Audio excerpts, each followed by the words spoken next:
Então que Deus te abençoe abundantemente em nome de Jesus. Bendizemos, Pai, o teu nome, ó Deus, porque tu és Senhor, grande, poderoso, eterno, amigo, Senhor. Ó Deus, e nos colocamos nessa noite perante a tua face, Pai, com os nossos corações desnudos, nossos corações, meu Senhor, estão abertos perante os teus olhos, ó Deus, que são como chamas de fogo. O Senhor consegue enxergar, o Senhor consegue, Deus, perceber, meu Senhor, os nossos caminhos, esquadrinha, assim está escrito, o Senhor esquadrinha os nossos corações, o Senhor entende o nosso ser, entende a nossa humanidade, o Senhor conhece, Pai, a nossa natureza, mas também, Senhor, ó Deus, tu tens a leitura plena, certa, adequada, perfeita do nosso ser e onde nós precisamos melhorar, onde nós precisamos nos encaixar, ó Deus, em Ti, porque, meu Senhor, assim, Pai, é necessário que aconteça, ó Deus, e que o movimento do Espírito, o movimento, meu Pai, espiritual, nos coloque na posição adequada, no lugar devido perante o Senhor. Ó Pai, faz isso nessa noite.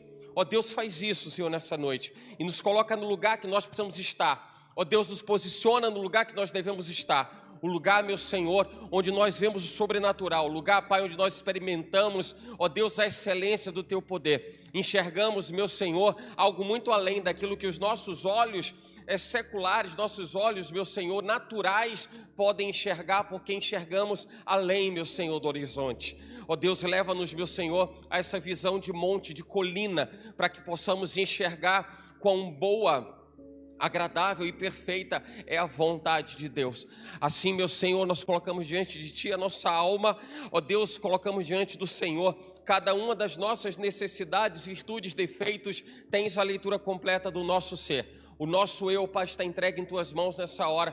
Ó Deus, estamos certos de que o Senhor que fala, Tu és o Deus que fala, é o Deus Metaberel. O Senhor fala, Pai, e nós sabemos, ó Deus, que pelo Teu falar, ó Senhor, e pela submissão da nossa alma, coração quebrantado e contrito diante do Senhor, nós conseguimos, por sensibilidade do Espírito, nós conseguimos ouvi-lo, e queremos ouvir a Tua voz nessa hora, Pai, em nome de Jesus. Eu sei, Senhor, ó Deus, que outros irmãos que estão aqui nessa hora, outros irmãos, meu Senhor, que estão remotamente à distância, eles também desejam, eles também querem, Pai, querem viver a excelência desse amor, a profundidade, Pai, desse amor. Ó Deus, em nome de Jesus, seja, portanto, meu Senhor, esse amor manifesto e revelado sobre cada uma dessas vidas, em nome de Jesus. Não viveremos, meu Senhor, a mesma coisa que até então nós experimentamos, viveremos mais. Ó Deus, viveremos e desfrutaremos além daquilo que a gente, Pai, está entendendo que é o que nós temos nesse momento,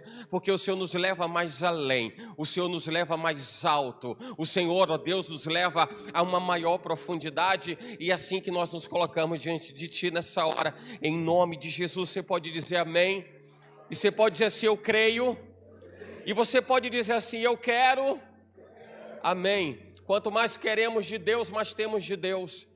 Quanto mais queremos de Deus, mais temos de Deus. A água, eu usei essa frase recentemente, a água é a mesma. Jesus é a água da vida. Ele fala isso para aquela mulher samaritana.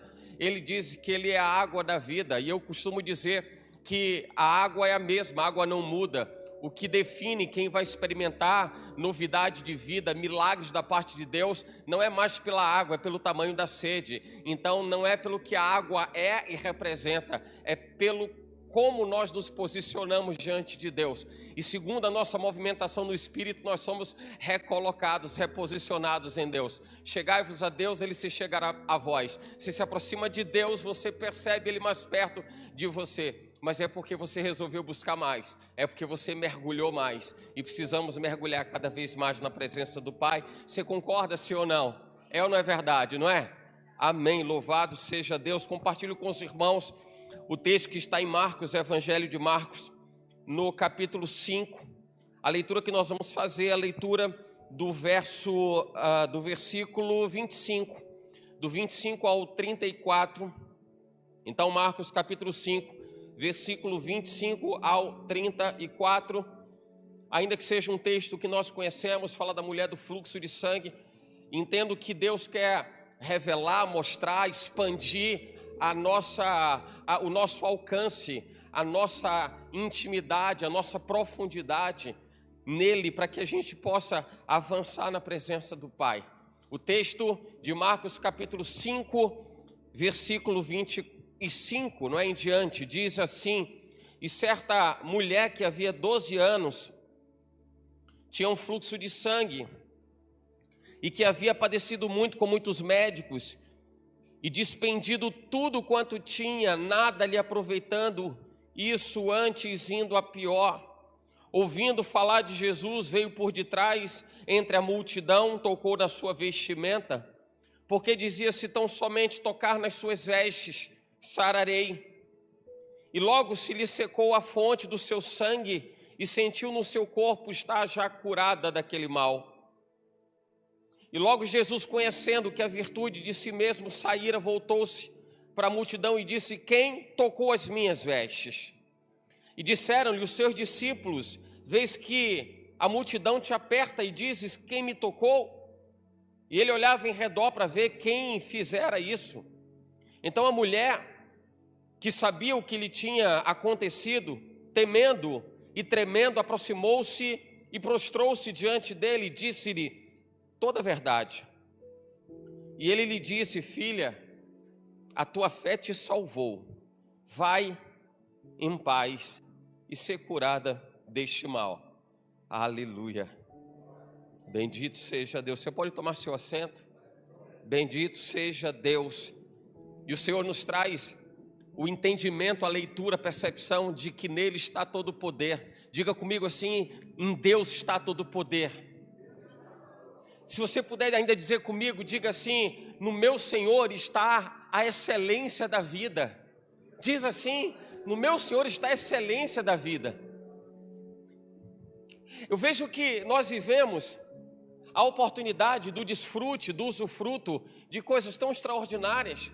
Eu quero dizer para você, olha para mim que eu quero te dizer uma coisa importante para hoje e para a sua vida toda, até a eternidade. Do que depende você viver a excelência do poder de Deus, eu vou dizer para você, depende só de você. Só depende de você. Ninguém pode te impedir, ninguém pode cercear o seu direito de conhecer a excelência do amor de Deus, a profundidade do amor de Deus. É seu, está com você. Ele te proporciona isso. Sabe quando alguém fica esperando o que vai acontecer para que eu tenha a oportunidade, o privilégio de viver a excelência desse amor? O que vai acontecer? Quem de repente vai me ajudar nisso? Quem de repente vai me instruir nisso? Como que eu vou conseguir alcançar isso? Eu digo para você, só depende de você. Você é um provocador de milagre. Guarda isso no seu coração, diga: eu sou um provocador de milagre. Sabe quando eu digo provocador de milagre? É porque milagre para acontecer precisa ser provocado. E nós vamos ver isso nas Escrituras, porque a Bíblia, ela diz respeito à manifestação do poder de Deus na medida em que ele é provocado. Veja que o texto que nós lemos, Jesus percebe que sai poder dele. Ele não está vendo a mulher se aproximando dele. Ele está no meio de uma multidão, a mulher toca, mas ele nota que saiu o poder dele. Ele só se dá conta de olhar para ver quem era depois que ele percebe que o poder foi manifesto nele. Você já notou isso? Você percebe isso? Você percebe que Jesus está andando no meio de uma multidão, um monte de gente está se encostando nele, um monte de gente está tocando fisicamente, havia contato físico de Jesus com outras pessoas. E é claro, pela natureza da civilização no tempo, né, do povo à época, dos costumes, claro que ele estava cercado de muitos homens. Mas por haver uma grande multidão, o contato físico era natural. Ele está andando, e isso era muito comum no ministério de Jesus, na vida de Jesus. Mas na hora que ele está passando, uma mulher toca, e conhecemos a história, sabemos que certamente ela encontrou grande dificuldade para poder chegar até o mestre, mas o mínimo que ela conseguiu fazer para poder tocá-lo, ele sentiu, e a Bíblia diz que dele saiu poder, dele saiu virtude. Ele não está olhando para dizer: aquela mulher me tocou, porque eu acabei de ver que o bracinho dela se estendeu entre tantas pessoas que estavam junto a mim, e eu percebi que foi aquela mulher. Ele não é isso. Ele está dizendo: saiu poder de mim porque eu fui provocado. Saiu poder de mim porque eu fui provocado. Alguma coisa aconteceu, porque para que o poder fosse manifesto, era necessário haver um fator precedente. Era necessário haver alguma coisa que gerasse a manifestação desse poder. Alguma coisa aconteceu. E por que eu falo isso? Porque a Bíblia diz em Mateus capítulo 5, que o Senhor faz raiar o sol para bons e maus. O Senhor faz descer as águas da chuva para justos e injustos.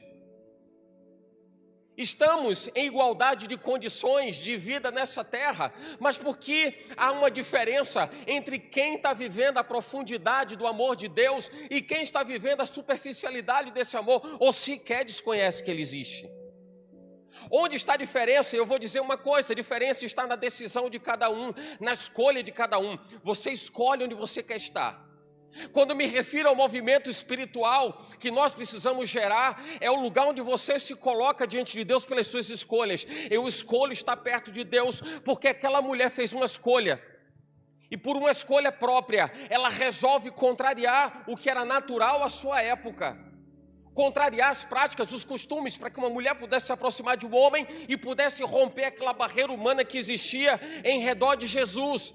A ponto desse esforço ser reconhecido. Guarda uma coisa no teu coração, irmão, irmã: Deus reconhece o esforço que você faz para se posicionar nele. Deus reconhece o seu empenho, a sua dedicação para você estar firmado, para você estar firmada nele. Mas é necessário que haja alguma coisa que o provoque. Comece a provocar Jesus. Mas como é que eu vou provocar Jesus? Dê glória a Deus, dê aleluia, dê saltite de alegria, dê pulos de júbilo. Mas de alguma forma, revele a Ele de forma natural e que Ele saiba que isso não é uma cena, não é cênico, não é teatro, mas que Ele sabe que o seu coração pulsa de amor por Ele. E eu não posso ir além disso, porque somente Deus coloca no seu coração aquilo que Ele espera que você faça. A expressão de grandeza que você revela diante do Pai é algo que é seu, é particular. Porque de repente você não é de ficar gritando e dar glória a Deus, mas você é alguém que se arrepia só em saber que Jesus está em nosso meio. Você é alguém que vibra só de saber que Ele te escuta, que Ele te ouve, que você sabe que não está sozinho. Dentro do jeito, da forma de cada um ser. Nós somos pessoas diferentes. Mas o que Deus espera de forma comum, de maneira comum, é que todos nós possamos reconhecer que Ele é fonte. Ele é fonte. Milagre vai vir de Deus, irmão. Sinais vão ser revelados por Ele. Portentos virão da parte de Deus. Tudo vem dEle, porque dEle, por Ele e para Ele são todas as coisas. São todas as coisas. A ação daquela mulher, a atitude daquela mulher, em meio a outros tantos que andavam de repente até mais perto de Jesus, mas não conseguiam apresentar ao Mestre o sentimento, a profundidade, a grandeza daquilo que elas carregavam dentro de si. Não era pelo fato de estar andando junto. Quantos incrédulos andavam junto de Jesus? Você se lembra Jesus falando com Pedro, João e Tiago, descendo do Monte da Transfiguração? O que Jesus fala, depois que eles não conseguiram expulsar demônios, descendo do Monte da Transfiguração, foi: ó geração incrédula, ó geração sem fé.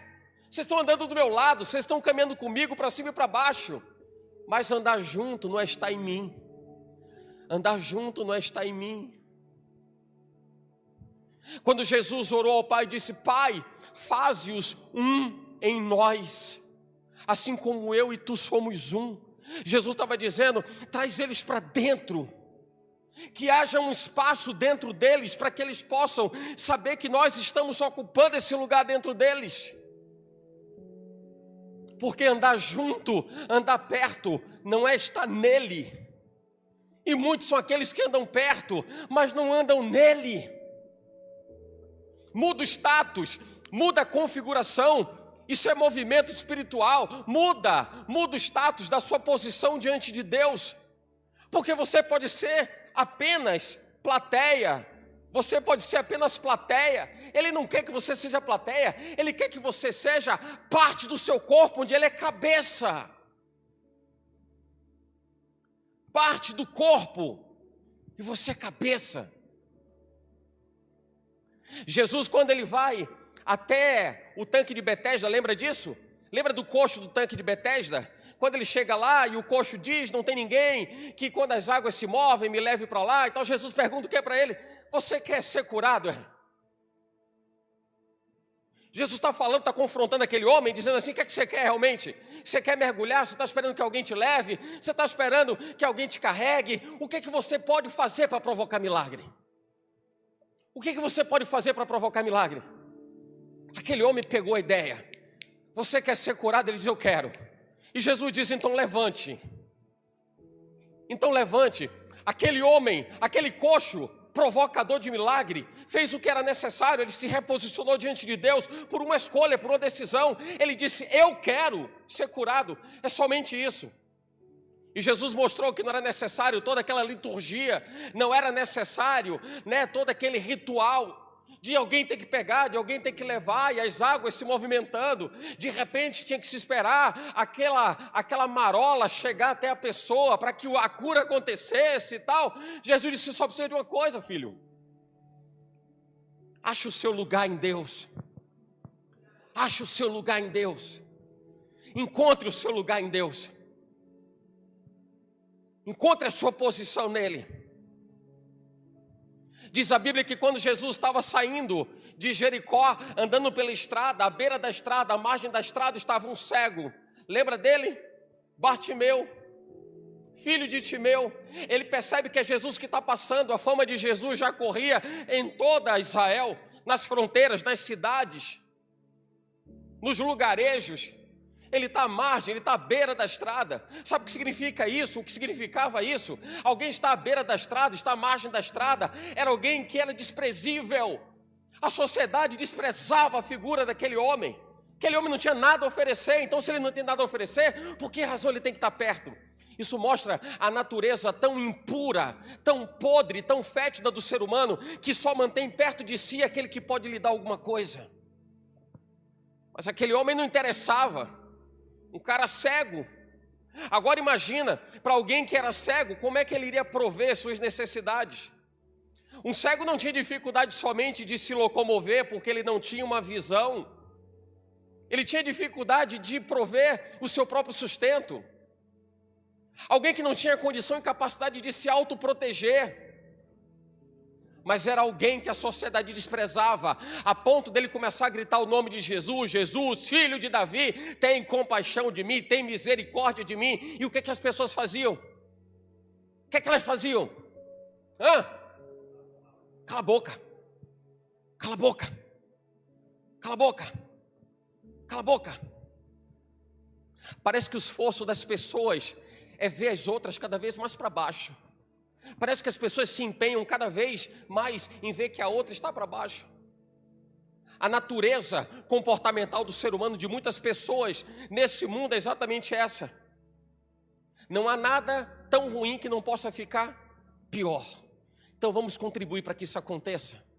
Vamos ajudar a afundar um pouco mais. O fundo do poço pode ser um pouco mais fundo. Quem para ouvir aquilo? Quem para ouvir aquilo? Jesus estava sendo seguido por uma comitiva, era uma multidão.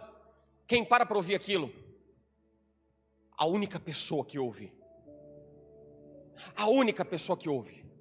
E não era o ouvir em suas faculdades auditivas. Não, era alguém que se importou. Quando a Bíblia diz que Jesus ouviu, é porque Jesus se importou, porque estava todo mundo ouvindo aquilo. Mas era mais fácil dizer, cala a boca. A gente está com o mestre aqui, a gente está querendo tirar uma vantagenzinha e você está querendo interromper o nosso projeto aqui. Você não é nada. Fica aí à margem. Deixa a gente cumprir aqui o nosso projeto. Fica quieto. Eu fico imaginando o Senhor, que era e é presciente, ouvindo tudo aquilo de todo mundo. Imagina o coração de Jesus, entendendo que o comportamento de todo mundo que estava ali era o comportamento de pessoas que não conheciam absolutamente nada do amor de Cristo Jesus. Elas não conheciam nada, desprezaram aquele homem que estava à margem da estrada. Jesus ouve e diz assim: eu quero falar com esse cara. Você está querendo o quê, Jesus? Fala com esse homem o quê? Esse cara é um cego, tem nada aqui para oferecer. Esse cara vai ser um fardo, esse cara vai ser um estorvo, tem nada para ele oferecer. Eu imagino o sentimento do coração de Jesus, ouvindo aquele cara gritar cada vez mais alto: Jesus, tem misericórdia de mim. Era um grito de clamor, era alguém que dizia assim: faz um milagre, Senhor, faz um milagre, porque eu sofro com o mal que me acompanha por toda a minha vida. Senhor, faz alguma coisa para transformar a minha história. Provocador de milagre. Há uma diferença entre o provocador de milagre e o gerador de murmuração. Porque o gerador de murmuração, aliás, naquele quadro, para aquele homem, aquele cego, o quadro de murmuração poderia ser: eu estou cego, a vida ela foi injusta, horrível para mim, Deus não quis e não se importou comigo, e eu estou cego, e está tudo errado, e é isso, e aquilo, e aquilo outro. Esse é o gerador de murmuração. Aquele homem não foi um gerador de murmuração, ele foi um provocador de milagre. E ele continua gritando: Jesus, filho de Davi, tem misericórdia, tem compaixão de mim, muda a minha história, eu quero ser transformado, eu quero ser modificado, eu sei que o Senhor pode fazer. Eu não sei o quanto isso provoca a sua alma para que você reveja, faz uma anamnese. Sabe que na leitura, na rotina da área de saúde, a anamnese é aquela entrevista, é aquele bate-papo que se faz para se entender qual é o problema. Qual é o problema? Alguém está com um problema de saúde, faz anamnese, conversa, tenta identificar o que pode estar gerando aquele problema. A gente precisa fazer essa anamnese espiritual, olha para dentro de você. O que está acontecendo? Onde é que está o problema? Onde é que pode ser mudado? Faz um reconhecimento criterioso, passa o pente fino, passa um filtro extremamente rigoroso, radical, para você identificar onde é que está o problema, porque de repente você pode estar no lugar que Deus não te fez para estar. Não é esse o lugar que Deus preparou para você. A posição em que você se encontra, do ponto de vista espiritual, talvez esteja aquém daquilo que Deus espera de você, porque outras coisas começaram a participar de um cenário de celebração e de festa. E quando eu falo celebração e festa, eu falo do júbilo da presença de Deus. Onde há a presença de Deus, ali há celebração, ali há alegria, ali há festa. E que coisa boa é a gente se alegrar e festejar a presença de Deus todos os dias. Mas volta e meia alguma coisa começa a interferir, uma brechinha aqui, uma brechinha colar, uma brechinha colar. E a gente começa a colocar os olhos no probleminha, na brechinha, na dificuldadezinha, e tira os olhos daquilo que é importante ou de quem é importante. Aí quando você se dá conta, parece que é necessário virar a chave de novo. Sabe, aquele produto que você tem de repente, que aquele objeto que você tem em casa, e que de repente aquele objeto prateado, dourado, que ao longo do tempo vai ficando com aquela crosta, e aquele brilho todo parece não existir mais, aquela prataria toda, aquele objeto de ouro ou dourado, algo do tipo, e aí você descobre que tem um produto que limpa aquilo e deixa aquilo novo novamente. Aí você entende: poxa, por que eu nunca pensei nisso? E você vai e compra o produto e começa a passar e percebe que aquele objeto prateado, ele começa novamente a ganhar o brilho original. E você diz: meu Deus do céu, que coisa linda! Olha aquele lustre antigo, que já estava tomado daquela crosta, a crosta que foi produzida pelo tempo, o desgaste do tempo. E você passa, esfrega e começa a perceber que aquele brilho está voltando, o brilho está voltando, o brilho está voltando. Você diz: meu Deus, eu não me dava conta de que algo tão extraordinário, tão valioso eu tinha junto a mim, mas eu não tinha visto. Até que alguém dissesse: passa o produto que tira a sujeira. Talvez seja essa palavra que a gente precise para encorajamento contínuo, é dizer: olha, passa Jesus na sua vida para que o brilho volte. Passa Jesus de novo. Pega Jesus, esfrega no seu coração, esfrega na sua alma, passa no seu corpo. Mas viva novamente a realidade que Ele criou para que você vivesse. O brilho, a intensidade do brilho da glória de Deus. A intensidade do brilho da glória de Deus. Você nota, você percebe que em todos esses casos alguém está provocando. Bora, irmão, provoca. Provoca onde você está, provoca, irmão. Provoca. Deus está sondando o seu coração agora. E se o seu coração for omisso, de repente pode estar correspondendo ao lugar espiritual onde você quer estar. Mas Ele está esperando que o seu coração diga assim: Senhor, eu sou um homem diferente. Ah, Senhor, eu sou uma mulher diferente. Ah, Senhor, sou mulher de oração. Deus, faltou oração por um tempo, mas eu estou dizendo: Senhor, não faltará a partir de agora. Pai, faltou, Senhor, uma voz de autoridade para declarar, Senhor, que diabo nenhum tem poder sobre minha vida, casa, família, trabalho, absolutamente nada sobre a minha vida e o meu ser. Mas enquanto faltou essa voz de autoridade, talvez o diabo tenha sapateado em cima, mas acabou para ele. Você está provocando milagre, irmão. Você está provocando milagre.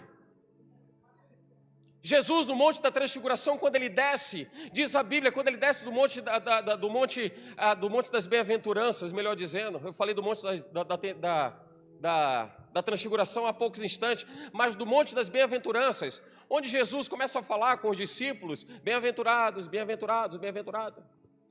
Quando ele desce, ele encontra um leproso.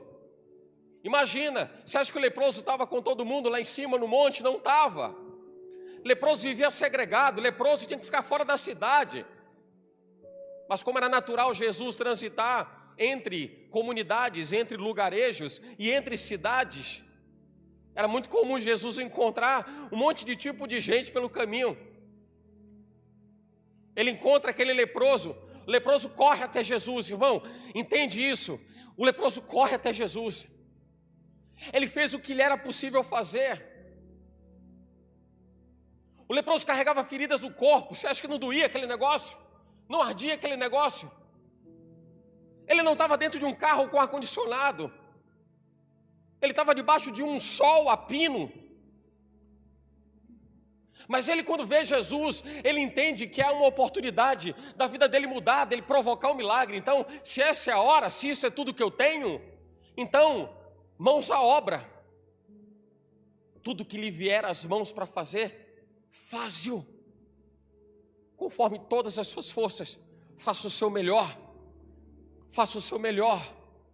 Eu vou dizer uma coisa que talvez você ainda não tenha notado, mas quando a Bíblia diz que onde tem 2 ou 3 reunidos no nome dele, ele está presente. Eu quero dizer que, querendo ou não, se tem 2 ou 3 pessoas que testificam, que atestam sobre a veracidade, sobre a legitimidade da presença de Deus, Ele está presente, querendo quem queira e não querendo quem também não queira. Ele está, e por isso eu posso dizer com convicção: o Senhor está em nosso meio, e você tem a presença de Deus com você. Vai rejeitar a oportunidade de dizer: Senhor, nessa noite eu provoco, nessa noite eu provoco. É para provocar milagre? Vamos lá, vamos nessa, vamos nessa.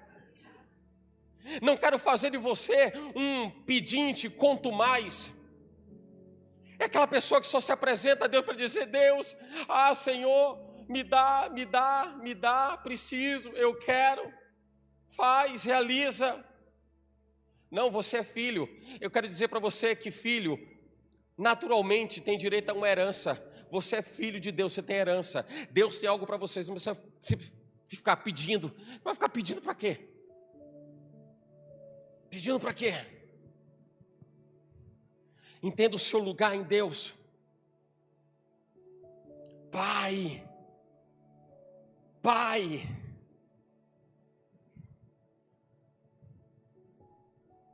Quando aquele homem corre para Jesus, percebe Jesus descendo do monte das bem-aventuranças, percebe que é Jesus, corre até Jesus assim: se você quiser, você pode me curar. Aquele homem foi direto para Jesus e disse: eu sei que você pode curar. Ele não pediu o currículo de Jesus, ele não disse quantos milagres você já fez até aqui, Ele não calculou uma proporção para ver se era possível acontecer ou não. Ele não questionou, ele não duvidou. Ele corre para Jesus, olha para Jesus e diz assim: você pode me curar, se você quiser. E ele consegue fazer duas coisas. Ele reconhece a autoridade de Jesus Cristo. Você pode fazer. Alguém duvida que ele pode fazer? A primeira coisa que ele faz é reconhecer a autoridade. Ele reconhece a autoridade, a supremacia, a soberania, a totalidade de Jesus Cristo. Você pode fazer, tem nada que lhe impeça de fazer. A segunda coisa é que ele percebe que a vontade soberana de Deus está acima de qualquer vontade do homem. Ele diz assim: se você quiser, eu sei que você pode me curar. Isso é dar a Ele a autoridade que a Ele pertence.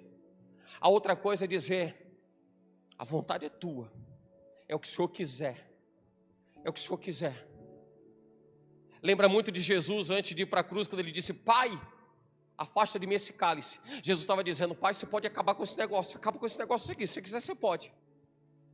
Mas ele diz: não é minha vontade, é a tua, seja feita a tua vontade.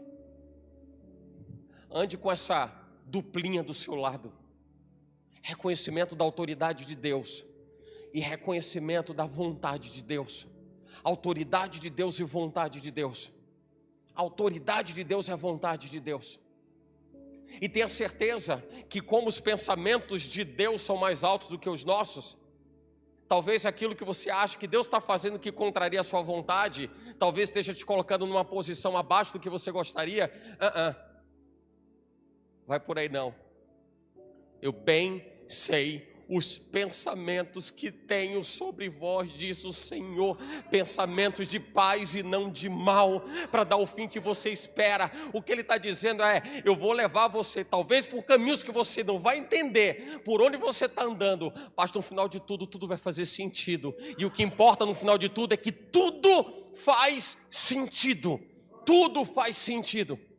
O grande problema é que as pessoas, quando são levadas por caminhos que elas julgam não serem os caminhos que em tese levariam para onde elas querem, elas entendem que Deus não está no negócio, que não vai dar certo, não era o que queria. Ai meu Deus, Deus me abandonou, nada mais funciona, nada mais acontece. E na mesma condição em que a Bíblia diz que existem caminhos que para o homem parecem caminhos de vida, mas são caminhos de morte, entenda que dentro da vontade de Deus possa parecer que determinados caminhos sejam caminhos de morte, mas no final Ele está levando para um final de vida e vida em abundância. Guarda isso no teu coração. Guarda isso no teu coração. Todas essas passagens dizem respeito a alguém que fez alguma coisa. A ressurreição de Lázaro tira a pedra. Eu entendo assim, que a gente dá o passo e o Senhor dá o chão. A gente dá o passo, o Senhor dá o chão. Para aquela mulher era um mergulho no desconhecido, correr atrás de Jesus, mas saber que Ele está passando já era algo extraordinário para alguém que sofria com um problema. Ao longo dos seus 12 anos, aquela mulher não nasceu com aquele problema. Aquela mulher não nasceu com aquele problema. Por alguma razão, aquilo fez parte da vida dela por muito tempo. Mas aquilo não nasceu com aquela mulher, aquilo não foi gerado com ela, juntamente com ela, não foi. O problema surgiu, o problema apareceu. Mas era necessário que ela pudesse olhar. Parece assim: eu não tenho nada a ver com isso. Qual é a culpa que eu tenho nisso? Então também não vou me envolver, não vou fazer nada. E eu vou dizer uma coisa: se aquela mulher não fizesse nada, sequer ela seria lembrada nas Escrituras. Se o coxo do tanque de Betesda não tivesse tomado a cama e tivesse levantado, ele não seria lembrado como alguém que experimentou um milagre da parte de Jesus Cristo. Se o cego, ali à margem da estrada, não gritasse, ou quem sabe se ele parasse de gritar o nome de Jesus, porque disseram para ele calar a boca, nós não lembraríamos, ele não estaria nas Escrituras e não seria lembrado como alguém que experimentou o milagre de Jesus. O leproso, que corre ao encontro do Mestre, se ele não tivesse corrido atrás de Jesus, certamente com as dores do corpo, com a exposição ao sol, com o suor nas suas entranhas cheias de feridas, ele não teria sido curado. A diferença entre pessoas que vivem sinais, maravilhas e prodígios da parte de Deus para quem não vive, está na atitude. Está na atitude. Ou nós fazemos alguma coisa diferente, ou a gente arregaça as mangas e faz acontecer, ou nada vai mudar, e de repente você vai precisar olhar para dentro de você. Você vai precisar fazer essa anamnese mesmo. Olha para dentro de você. Olha para dentro de você. O que está errado? O que está errado? A decisão daquela mulher de correr atrás de Jesus era uma reação ao desespero, à angústia de ter que conviver com algo que não mudava há 12 anos. Tem muita gente que está convivendo da mesma forma, há 1 ano, há 2, há 5, há 10. Que machucava a alma daquela mulher, o que a maltratava fisicamente, socialmente. E aí a gente está falando do ponto de vista emocional, o quanto isso interferia até mesmo na sua intimidade com Deus, relação de intimidade com Deus, relacionamento com Deus. Mas tem uma hora que ela precisa dar um basta. Eu quero dizer, irmão, que você tem que olhar para dentro de você, olhar para dentro de você, enxerga onde é que está o problema e dá um basta nisso. Deus não te constituiu para você viver uma vida sofrível, para você viver espizinhado e todo mundo faz o que quer. Um ditado que eu ouvia na minha infância: faz das pessoas de gato e sapato. Não é o que Deus tem para você, não é o que Deus preparou para você. Você foi feito por cabeça e não por cauda. Para Deus, Ele te vê como rei, como sacerdote. Ele te vê como alguém de valor. Ele te enxerga como uma expressão da sua suprema criação. A suprema criação de Deus está na figura humana. Em toda a criação, somente você, nós, eu, você, somente nós carregamos esse atributo de termos sido feitos à imagem e à semelhança de Deus. Mesmo quando o homem tropeça, como tropeçou no Éden, o Senhor, Ele reabilita o projeto, Ele retoma o projeto. Aí vem a família de Noé, vamos lá, uma família justa, retoma depois do dilúvio o projeto, mas continua sendo a excelência da criação. O homem tropeça de novo, e o homem continua tropeçando, e tropeçando, e tropeçando. Mas diz a Bíblia, nisto conhecemos o amor. Nisto conhecemos o amor. Porque Deus ama você, mesmo você sendo pecador, irmão. Deus ama você, se importa com você, mesmo diante dos delitos, das falhas e limitações que você faz. Isso é cuidado de Deus. E talvez isso não toque mais seu coração, será? Será que isso não está tocando mais a alma das pessoas? Será que aquilo que a gente julga ser trivial no conhecimento de Deus já não é mais suficiente para mover o íntimo, o profundo e dizer: Senhor, eu estou entendendo, eu estou entendendo, eu estou entendendo, porque eu estou querendo, Deus, eu estou querendo enxergar o Senhor lá em cima, e o Senhor está tratando comigo cá embaixo. É difícil quando as pessoas querem se relacionar com Deus, achando que está lá no 25º pavimento do seu relacionamento com Deus, e Deus está dizendo: volta lá para o térreo, tem coisa que precisa ser corrigida, vamos lá para baixo. Vamos lá, tem coisa que precisa arrumar lá de baixo. Quando a Bíblia chama a atenção, cada um vai ter que construir, cada um vai ter que edificar, andar sobre andar, mas ninguém pode colocar outro fundamento além daquele que está posto. Quando Paulo disse isso, ele chamou a atenção para aquilo que é necessário. Conheça Deus nos seus rudimentos, conheça Deus na sua essência, e agora comece a conhecer e prosseguir em conhecer a Deus. Mas às vezes a gente quer fazer as coisas e vamos atropelando, bora para cima, bora. Deus diz, espera aí, volta lá. É lá. A gente ainda tem alguma coisa para tratar lá embaixo. A gente tem alguma coisa para tratar lá embaixo. Quando a Bíblia diz que o coração do homem se exaltou de tal forma que eles já podiam fazer tudo. Eles resolveram construir uma torre, a Torre de Babel. Babilônia. Resolveram levantar aquela torre. Diz a Bíblia que eles já conseguiam se articular, o homem conseguia se articular, a comunidade conseguia se articular. Vamos embora, ninguém mais pode parar a gente. Ninguém mais pode parar a gente. A Bíblia fala da trindade daquele momento. Eia, desçamos e confundamos a língua dos homens. Porque se eles já agem dessa forma agora, se a gente não refrear isso, nada mais vai parar o ímpeto dessas pessoas que deixaram seus corações serem corrompidos pela avareza, pela altivez, perderam o conhecimento da natureza de Deus, perderam a referência e a identidade em Deus. E a torre não foi para frente, ninguém se entendia mais. A gente entende por que a Bíblia fala que lá no dia de Pentecostes aconteceu aquele sinal gigantesco no cenáculo. Acontece aquele sinal poderosíssimo, porque diz a Bíblia que eles estavam ali, os discípulos estavam naquele lugar, e eles falavam como se fosse uma só pessoa, em uníssono, uma só voz. A Bíblia fala da igreja primitiva, a igreja nascida, posicionada em Deus, enxergava um só batismo.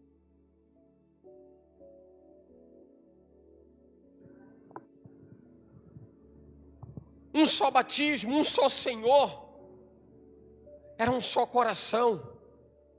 Você consegue entender a relação lá com a Torre de Babel? O coração do homem lá na Torre de Babel era assim: estamos aqui, é um só coração, manda aí martelo, bora, pá, está levantando, manda serrote, bora, pá, está levantando. Deus olha para aqueles corações e não se enxerga ali. Eu não estou ali naquele lugar, eu não estou nesse negócio. Eles estão fazendo um negócio, eu não sei o que eles estão fazendo, mas eles estão fazendo um negócio onde eu não estou.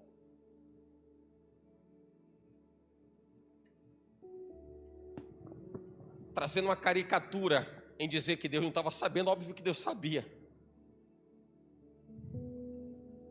Deixamos e confundamos. Mas lá no cenáculo era diferente. Eu estou naquele lugar. Eles estão entendendo, está todo mundo numa mesma visão. Está todo mundo junto ali, está todo mundo me vendo. E eu estou neles, eles estão em mim e eu estou neles. Está tudo certo. Aquele é o lugar, aquele é o ambiente. Aquele é o cenário. Aquela é a condição, aquela é a atmosfera. Olha, eu vou dizer para você, crie a atmosfera. Eu quero dizer para você que esse é o lugar da atmosfera. E quem cria a atmosfera é você. Quem cria a atmosfera é você. Esse é o lugar da manifestação da glória, da graça de Deus. E quem cria isso é você, porque você provoca o milagre. Você provoca o milagre. Imagina Deus em nosso meio, olhando para as nossas limitações, debilidades, fraquezas, e diz assim: não, esse aqui não está precisando, esse aqui não tem necessidade, esse se enxerga perfeito. E eu repito, não estou falando de uma fila de pedintes que vão se colocar diante de Deus como vítimas de quem quer que seja, não estou dizendo isso. Mas quando Deus enxerga a altivez do coração do homem, que entende que não precisa de Deus, Deus não se enxerga naquele lugar, não tem por que ficar. Quando o Espírito de Deus se ausenta de Sansão, no flerte dele com Dalila, é porque não tinha mais lugar no coração de Sansão. O Espírito de Deus se ausenta, sai, se retira. A Bíblia é enfática em dizer: o Espírito de Deus se ausentou, foi retirado de Sansão, porque não tinha espaço, não tem lugar mais para ele. E se o homem é tão autossuficiente, o que ele precisa de Deus? Aliás, a sociedade como um todo entende que relacionamento com Deus é a demonstração da fraqueza do homem, que precisa de alguém para colocar a sua fé, a sua esperança, porque não consegue resolver seus problemas. Nécio é aquele que diz não a Deus. Isso é um tolo. Mas cada um tem aquilo que constrói. Em outras palavras, cada um tem aquilo que merece. Como resultado da semeadura, a colheita lhe será imputada, é obrigatória. Vai ter que colher. E eu entendo e vejo naquela mulher a oportunidade que ela encontrou para dizer assim: não, chega, acaba agora esse problema, acaba agora. E eu pergunto a você, acabaria naquela hora pela vontade das pessoas que estavam perto dela, próximas a ela? Não, não acabaria, porque as pessoas próximas estavam desejando que aquele problema fosse resolvido. Acabaria o problema naquela hora porque aquela mulher tomou uma posição. Aquela mulher tomou uma posição. E você vai precisar encontrar onde é que está o problema. Você vai precisar olhar para dentro de si e entender o que é necessário se fazer. O que é que tem que fazer agora? O que é que tem que fazer agora, irmão? Olhando para dentro de você agora, o que é que você tem que fazer? O que é que você tem que fazer? Não estou falando de você agir contra o outro, de você pisar alguém, de você atropelar alguma coisa, alguma etapa. Estou dizendo o que é necessário você fazer agora. O que está em suas mãos e que você tem que fazer. E que talvez você tenha atribuído a alguém a fazer por você, acreditando que alguma coisa teria que acontecer ou esperando que caísse do céu. O que é que você tem que fazer agora? O que é que você tem que fazer agora? O texto que nós lemos diz que aquela mulher, nos seus 12 anos de sofrimento, de angústia, pelo fluxo contínuo de sangue, ela já tinha gasto muito dinheiro com um monte de gente, não tinha resolvido. Tem coisas que a gente faz que não resolve. Tem coisas que as pessoas fazem que elas vão continuar fazendo, não vai resolver, é paliativo. Paliativo. Deixa para depois. Procrastinação, deixa para depois. Amanhã vê isso, depois vê isso, outro dia vê isso, o tempo vai passando. Quando a pessoa olha para trás, já se passou tanto tempo. E as pessoas vão se acostumando com uma vida débil que Deus não fez para alguém viver. Aquela mulher se conformou com aquilo pelos 12 anos que ela estava vivendo, aquele fluxo intermitente. Mas chegou o momento que ela disse: agora não dá mais. Agora não dá mais. Eu não sei se você, irmão, está convivendo com alguma coisa que você ainda consegue suportar. Sabe aquela coisa de que tem dores que são suportáveis e a pessoa vai carregando a dor e a coisa se torna normalizada. Está natural. Vai conviver com isso. Está errado, mas dá para aguentar. Sabe essa coisa, essa história do está errado, mas dá para aguentar? Está doendo, mas dá para suportar?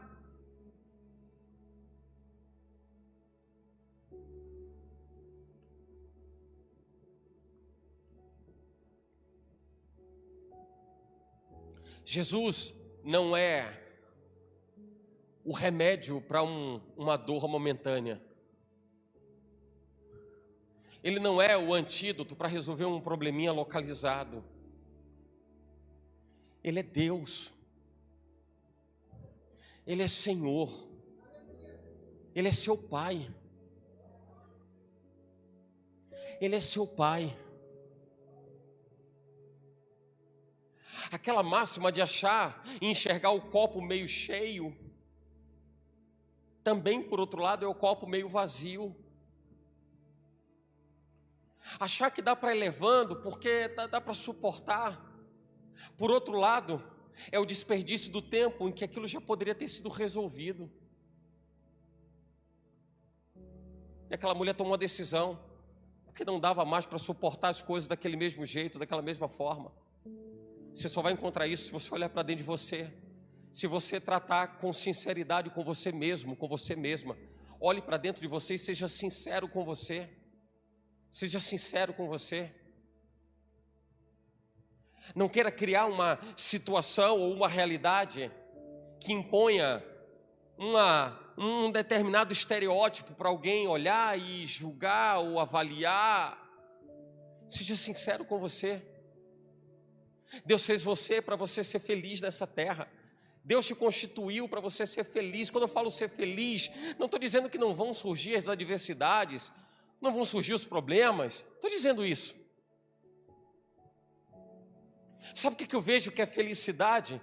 Felicidade é quando você imagina o povo de Israel saindo do Egito, saindo do ambiente da escravidão, rumo à terra prometida e guardando em seus corações a expectativa de chegarem onde Deus preparou para elas. No deserto. Mas elas estão no deserto.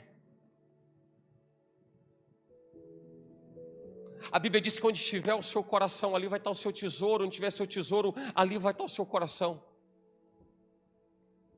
Para alguns que estavam compondo aquela comitiva que saía do Egito rumo à terra prometida, o coração delas não estava no deserto. O coração delas já estava em Canaã. Ah, mas espera aí, mas só Josué e Caleb entraram. É porque isso mostra o quanto o coração do ser humano, ele é frágil quando ele se sente dono de si mesmo, autônomo, quando ele é senhor sobre a sua vida. Você acha que foi culpa de Deus Israel ter feito um bezerro de ouro porque não aguentavam mais esperar Moisés, que tinha subido ao monte para falar com Deus? Foi culpa de Deus? Deus demorou muito para falar com Moisés? Deus é o culpado, porque demorou demais conversando com Moisés. O povo pensou lá embaixo que Moisés já tinha morrido, e eles precisavam ter algum objeto para que eles pudessem se apegar, e derreteram aquelas joias todas trazidas do Egito, e fundiram um bezerro de ouro, e a culpa foi de Deus. Quantas coisas as pessoas querem acreditar a outras, quando não querem acreditar isso ao próprio Deus, e dizem, é a vontade de Deus. Como é que você está? Estou passando um grave problema, mas é a vontade de Deus. Isso é heresia, irmão. Isso é heresia. Sabe quando a Bíblia diz que o que Deus não perdoa no homem é a blasfêmia contra o Espírito Santo? Eu entendo que isso é blasfêmia contra o Espírito Santo, é blasfêmia contra a deidade de Deus, a santidade de Deus. Está passando por um problema, mas Deus quer assim. Você está dizendo que Deus é o quê então? Deus quer ver alguém defiando, com problema, sofrendo, angustiado, é isso? Isso é visão de Deus? Imagino que para aquela mulher do fluxo de sangue chegou o momento dela romper com alguns paradigmas que ela sustentava. De repente ela mantinha ao longo desses 12 anos. Quem sabe ao longo desses 12 anos tinha muita gente para dizer assim, é normal, vai convivendo com isso, porque não vai mudar nunca. Esse negócio começou aí, já tem 1 ano, já tem 2 anos, 3, 4, 5 anos, 10 anos. O que está lutando com isso, gastando dinheiro com médico? Vai convivendo com isso, não tem jeito. E as pessoas vão aprendendo a viver uma vida medíocre. As pessoas vão aprendendo a viver uma vida medíocre, porque acha que é assim mesmo. Mas aquela mulher diz, hoje acaba. Hoje acaba esse negócio. Hoje acaba esse negócio. Aquilo já estava fazendo muito mal a ela. Enquanto você não se levantar contra o que te faz mal, o que te faz mal vai fazer parte da sua jornada. Você vai continuar caminhando abraçado com aquilo que te faz mal, até o momento que você diga assim, hoje acaba. Hoje acaba. Porque eu me posiciono em Deus. Eu me posiciono em Deus para poder destronar a minha altivez. Eu me posiciono em Deus para Ele desmanchar esse altar de vaidade. Eu me posiciono em Deus para reconhecer aquilo que Ele tem feito e mostrado em meu redor. Eu me reposiciono em Deus para entender onde Ele me colocou, o que Ele quer, o que é que Ele espera. Eu me reposiciono em Deus para entender que Ele é Deus, que Ele é Senhor, mas que Ele é meu Pai. E Ele me ama. Porque enquanto a sua visão de Deus for uma visão distante, Ele vai estar de você. Mas para aquela mulher, tudo mudou. Porque tudo muda para quem quer mudar. Fala para quem está perto de você aí, diga assim: tudo muda para quem quer mudar. Tocar em Jesus seria a mudança definitiva daquela vida. Tocar em Jesus seria a mudança definitiva. Seria a mudança definitiva. Eu não sei o quanto você precisa que Jesus mude ou molde alguma coisa em você. Mas queria convidar você a reconhecer onde estão as suas fragilidades. Queria convidar você a olhar para dentro de si e perceber que você é uma pessoa extraordinária, é uma pessoa excelente. Você é o que é de mais extraordinário em relação à criação de Deus. E Ele fez de você e faz de você mais do que vencedor. Enquanto você não se enxergar dessa forma, você vai se vitimizar. E de repente vai viver frequentando igreja. De repente você vai viver frequentando campanha, ouvindo alguém dizer alguma coisa, dizendo outra coisa, alguém declarando alguma coisa, e você de repente vai ficar iludido, porque vai achar que é uma profecia, e vai se dar conta de que não era apenas a vontade do homem em dizer alguma coisa agradável aos seus ouvidos. A gente precisa somente de um toque de realidade, de posicionamento diante de Deus. Isso diz respeito a você olhar para dentro de você. Não é pelo que os outros olham, como as pessoas vão achar, ou vão julgar, ou elas vão definir algum tipo de entendimento de quem é você. Não, mas é você olhando para dentro de você. Quem mais sabe quem é você, depois de Deus, é você mesmo.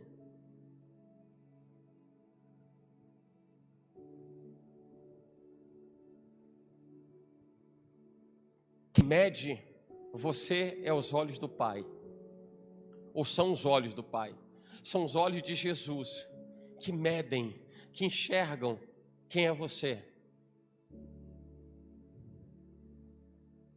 E o que Ele espera que você viva e que você faça é exatamente aquilo que compete a um filho que com sinceridade, que com o coração livre, aberto e disponível, reconheça o quanto o Pai pode te ajudar nesse processo de transformação. Quantos querem isso? Podem dizer amém.